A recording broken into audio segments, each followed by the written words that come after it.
Mis saludos para los estudiantes de 11º grado de preuniversitario, segundo año de la enseñanza técnica profesional, a profesores y familiares. Bienvenido a este espacio docente televisivo de la asignatura Cultura Política. Recuerden que estamos sistematizando contenido y es una clase de orientación. ¿Qué celebrar desde la cultura política en esta semana? Recordar es volver a vivir. Ustedes pueden desde sus hogares también darle tratamiento a diferentes efemérides a nivel nacional e internacional. El 25 de marzo de 1889 es publicada la Carta de Martí, Vindicación de Cuba. El 16 de marzo de 1889 el diario Manufacturer de Filadelfia publicó un artículo titulado Queremos a Cuba, en el que con motivo al debate acerca de la adquisición de la isla por Estados Unidos se emitían opiniones indignas con relación a los cubanos. Pocos días después, el día 21 de marzo, el diario The Evening Post de Nueva York comentaba favorablemente el artículo del diario de Filadelfia. Ese mismo día, Martí dirigió una carta al Post que fue publicada el 25 de marzo con el título con que se conoce desde entonces y donde se rebaten las ideas expresadas por Manufacturer, poniendo en alto la dignidad de los cubanos, sus valores y comportamientos. El 25 de marzo de 1895 se firma en Montecristi, República Dominicana, el Partido Revolucionario Cubano a Cuba, o el Manifiesto de Montecristi, que no solo explicaba al mundo las razones que tenían los cubanos para expulsar a España de la mayor de las Antillas, sino que sentaba pautas determinantes para comprender la revolución iniciada el 24 de febrero de 1895. El 25 de marzo de 1903 nacía Julio Antonio Mella, que se convirtió en un hombre de talla continental y como un relámpago de su patria creó en Cuba el primer partido comunista y en Cuba, México y en Guatemala la Liga Antiimperialista y fue miembro del Partido Comunista Mexicano y de su comité central. Redactó publicaciones y colaboró con otras en varios países latinoamericanos y fue periodista, revolucionario de fecundidad impresionante, el pintor intelectual mexicano, el muralista Diego Rivera. Cuando daba alguna charla sobre Julio Antonio Mella, le pedía al auditorio que se pusiera de pie todos los que tuvieran 25 años de edad. Le recordaba entonces a todos que a esa edad Mella había sido asesinado por el imperialismo y por el tirano Machado y que al caer era ya un líder continental. Era una manera de invitar a los jóvenes a tratar de imitarlo. En este aniversario de su nacimiento así lo recordamos y también queda en pie la invitación. Continuamos con la unidad número 4, el mundo actual y los desafíos de la humanidad. Temática, la construcción del socialismo en Cuba y el modelo socialista en la Unión de Repúblicas Socialistas Soviéticas y Europa del Este. Objetivo, explicar las particularidades del proceso de construcción del socialismo en la Unión de Repúblicas Socialistas Soviéticas, Europa del Este y la experiencia de Cuba. ¿Qué bibliografía estudiar o consultar para este tema? Las mismas del encuentro anterior, Un grano de maíz, conversación con Tomás Borges y Fidel Castro. El texto de consulta, Cultura Política, breve glosario para su enseñanza-aprendizaje, del 2014, Orlando Calderón Frías. Y el portal educativo cubano, Cuba Educa. La sociedad socialista. Para llegar a la sociedad socialista ustedes estudiaron con anterioridad los tipos de revoluciones, estudiaron diferentes revoluciones y eran los cambios profundos y las transformaciones en el aspecto económico, político, ideológico, cambio de Estado y demás. Pero para llegar a la revolución socialista también vieron el tránsito de la comunidad primitiva a la comunidad esclavista, el tránsito de la comunidad esclavista a la comunidad feudal, el tránsito de la comunidad feudal al capitalismo y que era la revolución burguesa y el tránsito del capitalismo al socialismo y llegamos a la sociedad socialista, que esta sociedad socialista tiene un profundamente sentido humanista y democrático cuyo fin y objetivo supremo es el desarrollo integral del hombre. Decía Carlos Marx y Federico Engels en el manifiesto del Partido Comunista, una sociedad que el libre desenvolvimiento de cada uno será la condición del libre desenvolvimiento de todos, resaltando el humanismo, los valores, la democracia y la unidad entre todos en las revoluciones socialistas. nosotros le traemos a colación el modelo de desarrollo socialista aplicado en la URSS y Europa del Este, la Unión de Repúblicas Socialistas Soviéticas. Es una periodización que no debe ser asumida de manera homogénea, ya que son formulaciones subjetivas y está solo sujeto a presupuesto y ustedes pueden asumirla o no. Le voy a ir explicando la periodización del modelo de construcción del socialismo en la Unión de Repúblicas Socialistas Soviéticas y en Europa del Este. Ustedes van a ir tomando notas en su libreta mientras yo haga la explicación. Después del triunfo de la Revolución Socialista en 1917, la situación interna varió. En Rusia hubo intervención militar de prácticamente todos los países imperialistas. Se desencadenó una guerra civil desde 1918 hasta 1920. La Rusia soviética tuvo que interrumpir la construcción pacífica del socialismo y dedicarse a la defensa de la revolución, aplicando la política del comunismo de guerra. Este consistía que se nacionalizaron las pequeñas empresas industriales, se obligan a los campesinos a entregar al Estado todos los excedentes de su producción, se le impone la obligación laboral, se radicaliza la lucha ideológica, se estimula el entusiasmo revolucionario y la convicción del rápido paso a formas comunistas. Esta política del comunismo de guerra garantizó la supervivencia de la revolución y la derrota de la oposición armada. La nueva política económica, en sus siglas en inglés, la NE, creada por Lenin para la reestructuración de la economía a través del libre accionar de las relaciones monetarias mercantiles y el mercado como regulador con una acción y elevando la ley del valor, esta no contó con el apoyo de todos los militantes del partido bolchevique, pero Lenin comprendía que en las difíciles condiciones existentes en Rusia, en ese entonces eso era la vía correcta, que partía de la realidad histórica concreta que vivía el país. Además, estaba convencido que con la nueva política económica saldría la Rusia socialista. En 1924, después de la muerte de Lenin, esa exitosa reforma de mercado que había implementado fue sustituida por el modelo estalinista, que violó muchos de los preceptos del marxismo-leninismo. Abuso de poder, no desarrolló un proceso progresivo de socialización de la tierra, la producción de alimentos dependía de las pequeñas parcelas, proceso acelerado de cooperativización, industrialización forzosa, cometió errores políticos y de principio, se establecían en la producción principalmente la agraria cifras, metas, sin tener en cuenta el criterio de los trabajadores, lo que evidencia la rigidez de la planificación. Los planes de producción tenían un carácter jerárquico. La ciencia fue desvinculada de la producción, utilizó la violencia y la represión física en el plano político e ideológico.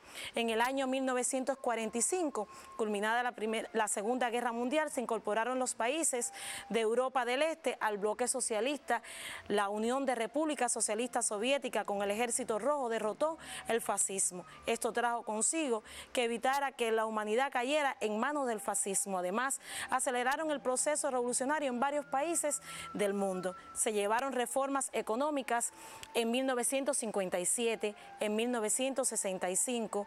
No dieron los resultados esperados por las razones, por la falta de carácter íntegro de las medidas que se proponían y la inflexibilidad del sistema político. En los años 80, la reforma pasó a la economía de mercado y hubo una negación del camino socialista por parte de la Unión de Repúblicas Socialistas Soviéticas y los países de Europa del Este. La perestroika, que comenzó a partir de 1985, debía poner fin a las tendencias económicas negativas, con la consigna más democracia, más socialismo, pero fue interrumpida en el gobierno de Gorbachov por procesos políticos entre los que se destacan la pérdida del control sobre la situación de la parte de la dirección superior del país y la destrucción del Estado como aparato de dirección. La reforma de 1987 no logró los resultados esperados. La experiencia de la Unión de Repúblicas Socialistas Soviéticas y los países de Europa del Este promovieron que se hicieran reformas en otros países, destacándose China, Vietnam, Corea y especialmente nuestro país, Cuba. De esto, nuestro comandante en jefe, al triunfar la revolución el 1 de enero de 1959, expresó: recuerden que cuando la frase está subrayada, es el sentido que ustedes deben de llevar a sus libretas. Al fin hemos llegado a Santiago. Duro y largo ha sido el camino, pero hemos llegado. La revolución empieza ahora.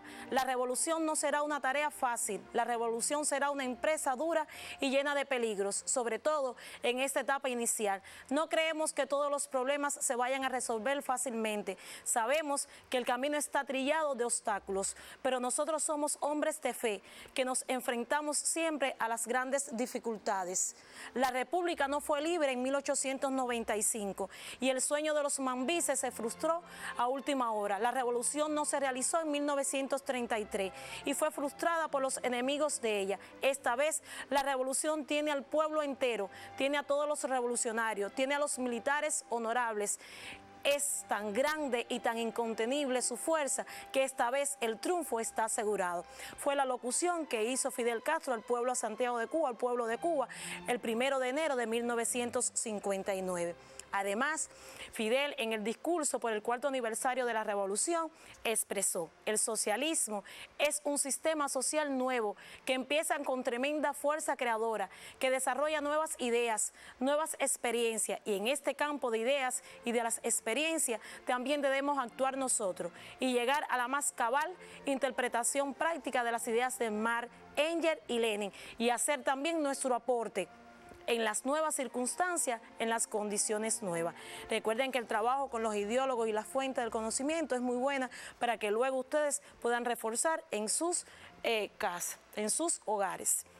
Como le había dicho anteriormente, el 1 de enero de 1959, cuando triunfa la revolución cubana, la revolución, una sociedad cada vez más justa y equitativa, de contribución a un mundo mejor, una revolución con todos y para el bien de todos, como la soñó Martí, tuvo a cabo unas transformaciones económicas, políticas y sociales, en las que se tomaron varias medidas, entre las que se destacan las nacionalizaciones de las empresas extranjeras, la rebaja del precio de alquileres, de los medicamentos, se desarrollaron proyectos para garantizar la salud pública gratuita, nuevos hospitales, policlínicos, fundamentalmente en las zonas rurales. Se aceleró la formación de estomatólogos, de médicos, enfermeros, se convirtieron los cuarteles en escuelas, se construyeron círculos infantiles. Además, el día 17 de mayo de 1959 se firma en La Plata la primera ley de reforma agraria. La ley más radical y trascendente constituyó un duro golpe al gran latifundio y al dominio imperialista sobre Cuba. Fue un hecho de justicia social con un carácter antiimperialista y revolucionario. La revolución el 1 de enero de 1959 fue a partir de 1960, con esta ley de reforma agraria se agresió la presión y el bloqueo económico por parte de los Estados Unidos, pero creó en estos 30 años de revolución una fortaleza que podemos destacar: el desarrollo técnico y material, un elevado grado de nivel cultural general, la formación de una conciencia política y humanista y solidaria en el pueblo. Además, a partir de 1990, cuando el derrumbe del campo socialista y la desintegración del modelo eurosoviético, la Unión de Repúblicas Socialistas Soviéticas, Cuba entra en un periodo especial, en la década del 90. La revolución creó una estrategia con una esencia humanista, con objetivos esenciales de resistir el embate de la crisis, buscar la reinserción en la economía mundial, salvaguardar las conquistas sociales fundamentales de la revolución. El 15 de octubre, antes de estos sucesos, en 1960, Fidel proclamó que se había cumplido en lo esencial el programa del Moncada, y es por ello que le propongo escuchar un video muy corto, pero para que también puedan razonar y resumir en sus libretas. El mes de abril tiene un gran significado para todos los cubanos. En ese mes de abril de 1961, Cuba vivió dos acontecimientos trascendentales para su historia. Uno de ellos fue la proclamación el día 16 del carácter socialista de la revolución, y el otro, 3 días después, la gran victoria de Playa Girón, también conocida como la primera derrota del imperialismo yanqui en América Latina. Nuestro comandante en jefe Fidel Castro, en la esquina de 2 y 23, al despedir el duelo de las víctimas del bombardeo, preludio de la invasión mercenaria, declaró el estado de alerta, instando a los combatientes a luchar por el socialismo.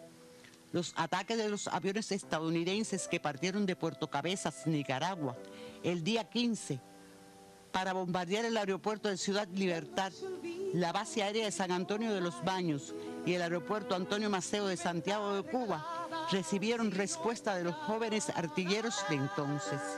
En el hecho perdieron la vida 12 de ellos, en heroica defensa de la patria. Aquí, junto a los restos de los jóvenes heroicos, hijos de obreros e hijos de humildes, reafirmemos nuestra decisión de que al igual que ellos pusieron su pecho a las balas,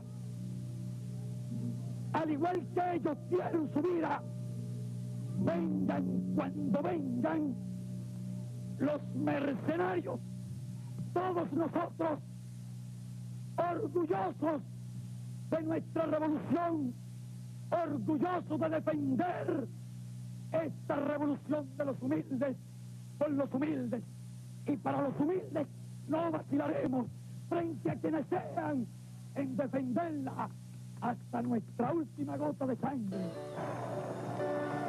Fue durante el discurso en honor a esos jóvenes caídos, un 16 de abril de 1961, ante una inmensa concentración de miles de milicianos armados, cuando Fidel dijo: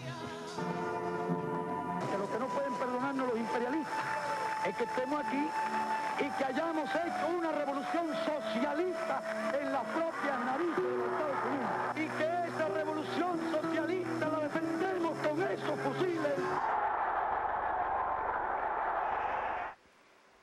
Ante el derrumbe del socialismo en la Unión de Repúblicas Socialistas Soviéticas, como le había explicado anteriormente, y en los países de Europa del Este, Cuba entra en una profunda crisis denominada periodo especial en tiempo de paz. Teniendo en cuenta esta situación, la dirección de la Revolución de Cuba diseñó una estrategia de la Revolución Cubana con una esencia humanista, con objetivos, fundamentalmente resistir el embate de la crisis, buscar la reinserción en la economía mundial y salvaguardar las conquistas sociales fundamentales de la Revolución, pero primeramente con una esencia humanista.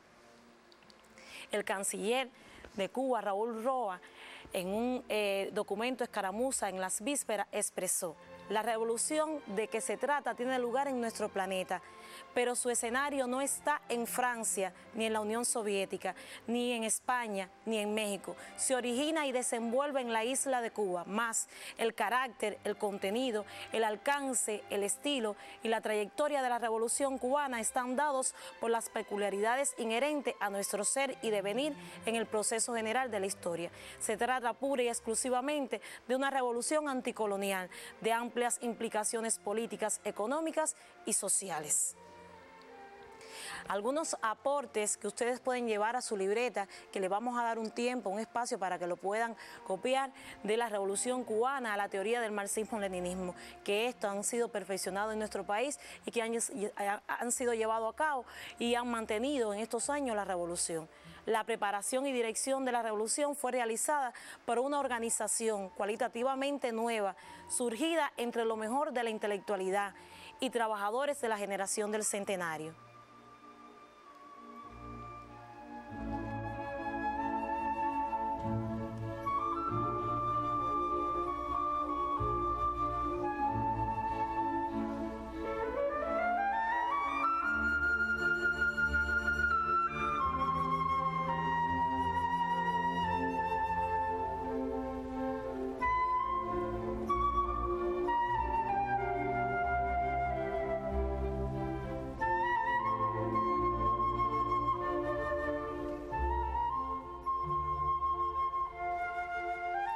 Incorporó a la ideología revolucionaria el pensamiento martiano en todas sus concepciones políticas, económicas, estéticas y humanistas. Desde el triunfo revolucionario hasta la actualidad se ha mantenido una estrecha vinculación entre la dirección del Partido Comunista con el pueblo. Tomen estos aportes de nuestra revolución a la teoría del marxismo-leninismo.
Como estudio independiente de esta clase de sistematización y orientación de la asignatura de Cultura Política, le proponemos el siguiente. La Revolución Cubana tuvo un carácter creador en la construcción del socialismo. Argumente con 3 elementos la afirmación anterior. Podemos afirmar que el fundamento de la ideología de la Revolución Cubana es la síntesis del pensamiento revolucionario y del marxismo-leninismo. Explique por qué.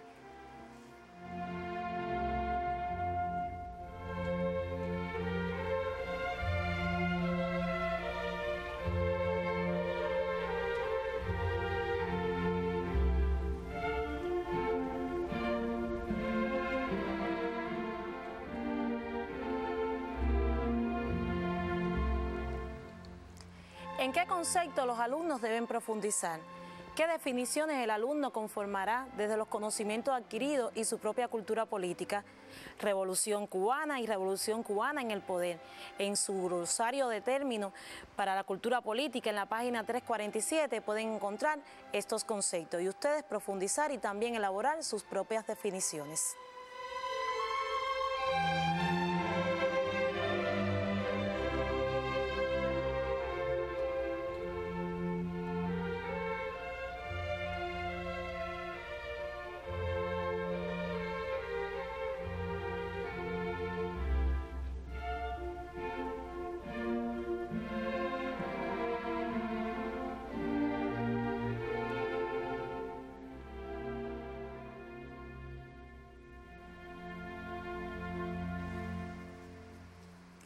No queda tiempo para más. Saludos a su familia, cuídense mucho, cuiden a su familia y hasta un próximo encuentro. Muchas gracias.